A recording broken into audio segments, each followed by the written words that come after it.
Italian Wine Podcast. Chin Chin with Italian wine people.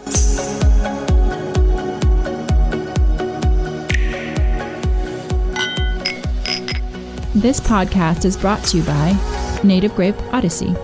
Native Grape Odyssey is an educational project financed by the European Union to promote European wine in Canada, Japan, and Russia. Enjoy. It's from Europe. Hello, this is the Italian Wine Podcast with me, Monty Waldin. My guest today is Michele Faro. Michele's family's estate is Pietradolce in the Etna region of Sicily. Michele, welcome. Yeah, thanks for your invitation. Thanks for it's coming. My pleasure. So, Michele, tell me a little bit about the family history of Pietradolce, because it is an iconic Etna winery now. Yeah, thank you. It's a long story because my grandfather was a small wine producer on the southern slopes of Mount Etna. What was his name, your grandfather? Michele, like me. Okay. Yeah, so it's a traditional, in Sicily to give to the nephew the same name of the grandfather. So it was a very small one because he was just cultivating 1 hectare of vineyards on the southern slopes of Mount Etna. Then my family has always been cultivating land even in different kind of agriculture business. So that's why we abandoned for a while, the vineyards and the wine business. And something like 13 years ago, I decided that we should go back to the roots of the family. And so I decided So it was in 2004, wasn't it? In 2005, exactly, Okay. yes. And I decided to found Pietradolce, which is a family estate owned by my family and with the deep roots in the wine business, but with a new soul. And Pietradolce is located, we found Pietradolce on the northern slopes of Mount Etna, which is the very iconic area for wines on Mount Etna. And we are cultivating 20 hectares vineyards, and most of them are pre-fillossera, means vines from 100 till 130 years old. This is because we have a deep passion for this terroir. We love Mount Etna as a magical terroir on the highest volcano in Europe, 3,300 meters. It's magical because you have such a great volcanic soil. You have such a great microclimate in that specific area, and you need obtain great wines, all about elegance, finesse, minerality. So it's something that was discovered 25 years ago, probably 20 years ago. Now many people coming on Mount Etna. We were in the first group who discovered this great opportunity. So there was a sort of a boom, wasn't there, of people investing in Etna, particularly from outside, but you are a local family. We are a local family. We know the area. We believe in this area, and we have deep passion in what we do. That's why the choice to cultivate the pre-fillossera vines, which is not easy because. So which grape varieties have you got then? We are really extremely traditional. We only cultivate Nerello Mascalese and Carricante, which are the typical grape variety of Mount Etna. So what's your Carricante white wine called?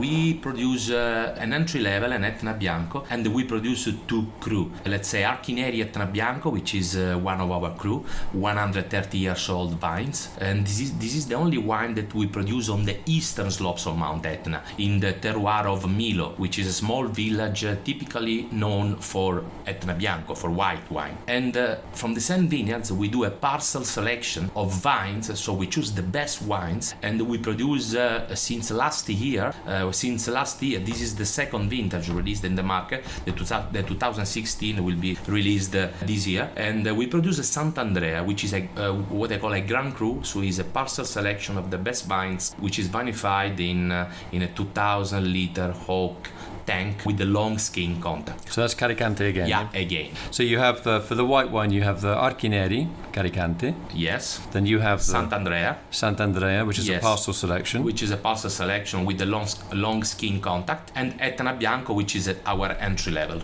And that just takes the name of Pietradolce. Yeah, this is what I like to call classic, take the name of Pietradolce. Yes. And red wine? Red wine, we have a wider range of wines. We have our entry level, so Etna Rosso, Pietradolce, and then we have 3 kind of cru, which are determined from by 3 single vineyards. So we like to go deeply in studying the terroir. That's why we decided to produce each cru from a single vineyard. It means that Mount Etna can express very different wines depending on the terroir. For sure, it's always Nerello Mascalese, but with different expression. One can be more elegant, one can be more structured. So you never know. You never know what the soil can give to your wine. This is because we have many different lava flows that came down from the volcano in the past years. Each lava flow generate different minerality in the soil. Different minerality in the soil give a different character to the wines. So that's why each vineyard give a different character to the wine. So what are the names of the single vineyard Etna Rosso? We produce Contrada Rampante, we produce Contrada Santo Spirito and Archineri. Okay. So 3 different single vineyards, 3 different cru. So so Santo Spirito means Holy Spirit. Yeah, so Holy Spirit. Yeah. What is that soil type? What's the soil type? The soil type, Santo Spirito. In Santo Spirito there is a very sandy black soil, but the biggest difference in Santo Spirito compared to the other ones is the exposition. Is large terraces, pre-fillossera vines, because all our cru and Grand Cru are pre-fillossera, and more open terraces. They are not closed, they are not like a clos. It's more closed, so more windy and so more freshness in the wine. And another one? Another cru? Contrada Rampante is like a clos, is closed, so less windy, special microclimate, and different soil composition, different minerality in the soil. And the altitude, roughly? Rampante is 850 meters, Santo Spirito is 900 meters above sea level. Wow, that's pretty high.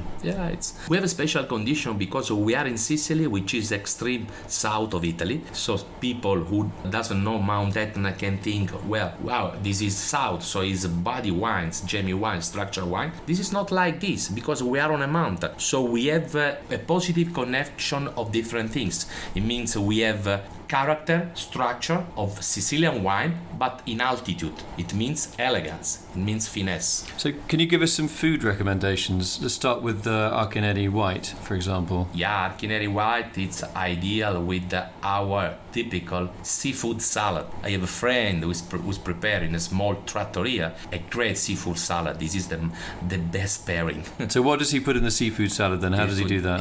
This is what I call the best seafood salad in the world, because it's warm, prepared express. At the moment it's warm. You put octopus, calamari, shrimps, and a small shell called occhi di bue in Italian, which means bullseye. Yeah, exactly, and which is great. I suggest to try it. Oxeye.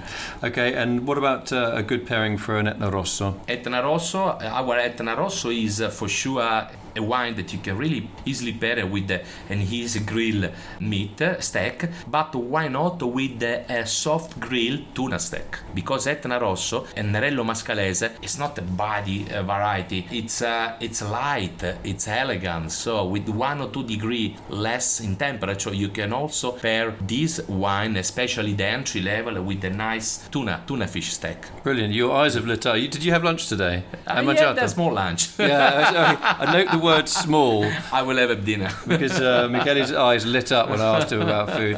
Michele Faro, thank you very much for telling us about Pietradolce. It was my pleasure. And you've really brought Sicily to life in your descriptions about these terrace vineyards and the volcano and all that sort of stuff. Plus, of course, the food. It's an incredible place. Yeah. And if one thing you do in your life in the wine trade, go to Etna. Let me say, as a Sicilian who loves his region, that Sicily is like a continent, because in Sicily you can really find everything. You can find the mountain, you can find the sea, in the center is more arid, more desertic. The west coast is more, let's say, Arabic style, and the east coast is more green. It's an unbelievable place, and Etna is an island in the island, because it is another world, as we say. So it's I really suggest everybody to visit Sicily. And he's not exaggerating here. You think, he's historically Sicily was its own kingdom, the kingdom of Sicily.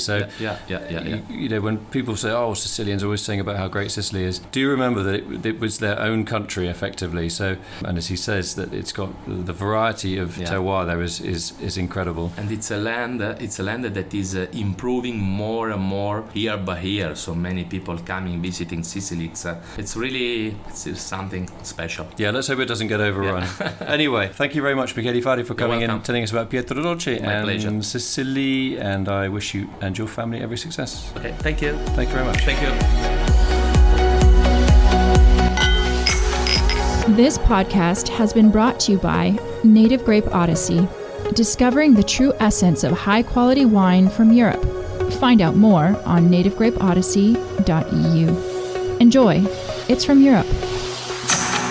Follow Italian Wine Podcast on Facebook and Instagram.